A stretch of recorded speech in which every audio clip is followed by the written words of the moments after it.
आप सभी को प्रभु यीशु के नाम में जय मसीह की। हम स्वागत करते हैं आपका प्रतिदिन के वचन में। और आज का वचन जो हमारे लिए लिया जाता है वो निर्गमन की पुस्तक 3 अध्याय उसके 4 वचन से है, जहाँ पर इस प्रकार से लिखा हुआ है। जब यहोवा ने देखा कि मूसा देखने को मुड़ा चला आता है, तब परमेश्वर ने फाड़ी के बीच से उसे पुकारा कि हे मूसा, हे मूसा। मूसा ने कहा, क्या आज्ञा। हालेलुया। मेरे प्रियो, आज परमेश्वर आपसे और मुझसे मूसा के जरिए बात करना चाहता है। मूसा की जीवनी से आपको और मुझे कुछ सिखाना चाहता है। मेरे प्रिय, जब आप इस अध्याय को कुछ पिछले पदों से पढ़ते हैं तो आपको पता चलता है कि परमेश्वर के द्वारा मूसा के साथ ये पहला मिलन था। पहली बार मूसा ने परमेश्वर की आवाज़ सुनी थी, या पहली बार मूसा और परमेश्वर एक दूसरे से बात कर रहे थे। और जब यहाँ पर लिखा है कि वो एक सुनसान इलाके में जा रहा होता है, उस झाड़ी में वो देखता है कि एक लौ जल रही है, एक आग जल रही है, परंतु उससे झाड़ी जल नहीं रही है। वहाँ पे उसे जलता हुआ कुछ दिख रहा है, पर वो जो झाड़ियाँ हैं वो झुलस नहीं रही है, वो जल नहीं रही है। तो जब वो उसके करीब जाने लगता है तो परमेश्वर उसका नाम लेकर पुकारता है, हे मूसा, हे मूसा।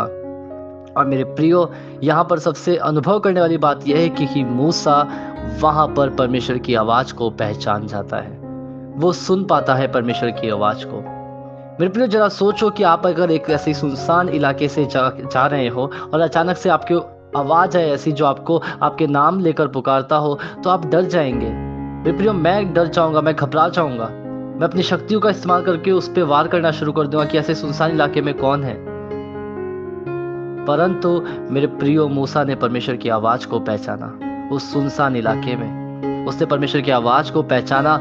जहाँ पर कुछ ना दिखाई देता था, जहाँ पर कुछ भी उसे समझ नहीं आ रहा था, उसने वहाँ पर परमेश्वर की आवाज़ सुनी और परमेश्वर ने उसका नाम लेकर उसे बुलाया। और मेरे प्रियो, जब मूसा ने आवाज़ को पहचाना तो उसने सीधा ये बोला, हाँ प्रभु, क्या आज्ञा, क्या योजना है तेरे पास मेरे लिए, मुझे बता। तू क्या कहना चाहता है आज इस समय में, मेरे से बता। मेरे प्रियो, उसी प्रकार से परमेश्वर आपका और मेरा नाम भी लेकर पुकारता है। वो आपको कहता है, वो आपका नाम से आपको बुलाता है। आपका नाम कुछ भी हो, वो आपके नाम को जानता है। मेरे प्रियो, उसने आपका नाम अपनी हथेली पर खोद कर लिखा है, ऐसा वचन कहता है। मेरे प्रियो, वो आपका नाम लेकर बुलाता है, लेकिन क्या हम उसकी आवाज़ को सुन पाते हैं? क्या हम उसकी आवाज़ को समझ पाते हैं? क्या हम कह पाते हैं, हाँ, ये परमेश्वर ने मुझे पुकारा है। मेरे प्रियो, वो आपके जीवन में एक योजना लेकर आया है, वो आपके जीवन में एक उपाय लेके आया है, वो आपके जीवन में आपको उजागर करने के लिए, पवित्र आत्मा से भरने के लिए कुछ उपाय लेकर आया है। परंतु क्या आप और मैं उसकी आवाज़ को सुन पा रहे हैं? मेरे प्रियो, क्योंकि जब तक हम उसकी आवाज़ नहीं सुन पाएंगे, वो बता नहीं पाएगा कि मेरे पुत्र, मेरी संतान, तेरे लिए मेरे पास ये योजना है। मेरे प्रियो, आज मूसा के जीवन से हम ये सीखते हैं कि हमें सुनना शुरू करना है। हमें परमेश्वर से सुनना है, जो कि आपके और मेरे जीवन में कार्य करने जा रहा है। हम आश्चर्य कर्म तो देखेंगे, जैसा मूसा ने देखा, झाड़ी में आग लगी हुई है पर वो झुलस नहीं रही, वो जल नहीं रही है। हम आश्चर्य कर्म तो देखेंगे, परंतु उस आश्चर्य कर्म से ही परमेश्वर नहीं, परंतु वो हमसे बात भी करना चाहता है। वो वहीं पे ही अपना काम नहीं खत्म करना चाहता, वो आपसे बात करके आपको बताना चाहता है कि क्या योजना है परमेश्वर की आपके लिए। तो क्यों ना हम परमेश्वर से सुने।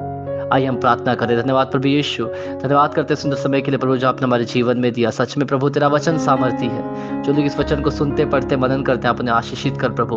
उन्हें तैयार कर प्रभु, ताकि वो तेरी आवाज़ सुन के चलने पाए। पिता प्रभु, हर एक कदम पर प्रभु तुझसे सुनकर वो आगे बढ़ने पाए। प्रभु, मेरी इच्छा नहीं परंतु आपकी इच्छा पूरी हो। पिता, उद्धार करता प्रभु यीशु के नाम से मांगता हूँ, आमीन। हालेलुया। आप सभी को प्रभु यीशु के नाम में जय मसीह की। आपका दिन शुभ हो।